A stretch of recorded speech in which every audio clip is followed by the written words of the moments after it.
চিত্রনায়িকা অপু বিশ্বাস এবং চিত্রনায়িকা শবনম বুবলির পহেলা বৈশাখ যেভাবে কেটেছে, পহেলা বৈশাখের দিন সারাদিনই ছেলেকে নিয়ে বেশ ঘোরাঘুরি করতে দেখা গিয়েছে চিত্রনায়িকা অপু বিশ্বাসকে। মা ছেলে দুজনেই এক কালারেরই পোশাক পরেছেন। ছেলের পাঞ্জাবির সঙ্গে মিল রেখেই কিন্তু অপু বিশ্বাস শাড়ি পরেছেন নিজে, এবং ছেলেকে নিয়ে সারাদিনই বেশ আনন্দ উদযাপন করেন তিনি। বিকালবেলায় বের হন অপু বিশ্বাস ছেলেকে নিয়ে। নিজের ভেরিফাই ফেসবুক পেজেই এই ছবিগুলো শেয়ার করেন অপু বিশ্বাস এবং লিখেন, নতুন বছরেই সবার জীবনে আনন্দ বয়ে আনো।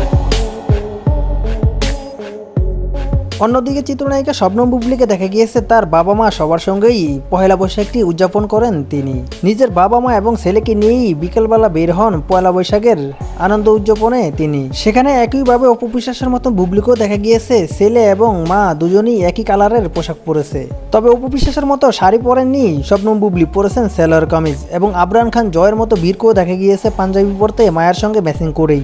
বুবলি তার বাবা মার সঙ্গে পয়লা বৈশাখটি উদযাপন করার ছবিগুলি সামাজিক যোগাযোগ মাধ্যমে নিজেই শেয়ার করেন, এবং ভক্তরা সেই ছবিগুলো দেখে বেশ আনন্দিত হয়েছেন। বুবলির বাবাকে এই প্রথম দেখা গিয়েছে সোশ্যাল মিডিয়াতে, তাও আবার বুবলি নিজেই শেয়ার করেছেন। এর আগে বুবলির মাকে দেখা গেল, বুবলির বাবাকে কোথাও দেখা যায়নি। বুবলির সঙ্গে বুবলির বাবা মাকে দেখে বুবলি ভক্তরা বেশ প্রশংসা করেছেন বুবলির।